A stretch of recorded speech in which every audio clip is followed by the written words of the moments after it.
جو بچے ناظرین ہیں ہمارے جو چھوٹی عمر کے ہیں ان کے ذہن میں کچھ چھوٹے سوالات بھی آ جاتے ہیں.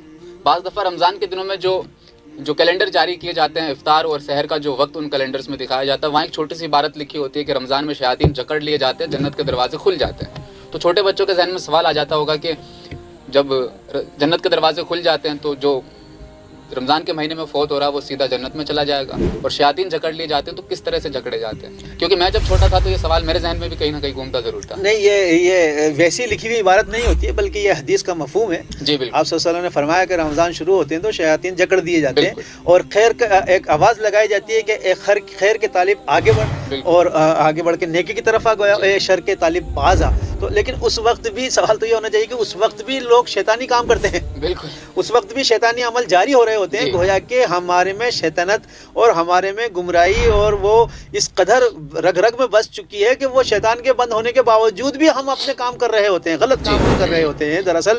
تو وہ یہی وجہ ہے کہ نہ تو ہم نے روزوں کی حکمت سمجھی ہوتی ہے، جی. نہ رمضان کی حکمت سمجھی ہوتی ہے. اور میں یہ دیکھتا ہوں اور دیکھنے میں آتا ہے، آپ بھی دیکھتے ہوں گے کہ رمضان جب شروع ہوتے ہیں تو ایک ذوق و شوق ہوتا ہے، لیکن جیسے جیسے رمضان آگے بڑھتے جاتے ہیں ویسے ویسے اس کے اندر امت میں ذوق و شوق کم ہونے لگتا ہے. بعض جگہ اگر 15 دن میں تراویح سن لی گئی ہے، قرآن سن لیا گیا ہے، تو پھر وہ اپنے آپ کو فارغ سمجھ لیتے ہیں. پھر وہ اور دوسرے یہ کہ خواتین خاص طور سے 15 رمضان کے بعد جو ہے وہ بالکل روڈ پر آ جاتی ہیں اور ان کو عید کی فکر اتنی زیادہ ہو جاتی ہے کہ گویا کہ اسی میں خریداری میں تو وہ کیفیت اور وہ چیز باقی نہیں رہتی. حالانکہ اللہ تبارک تعالیٰ نے جیسے جیسے رمضان ختم ہونے کی طرف جاتے ہیں ویسے ویسے اس میں فضائل بڑھا دیے جاتے ہیں، ان میں برکات بڑھا دی جاتی ہیں، ان میں انعامات بڑھا دیے جاتے ہیں.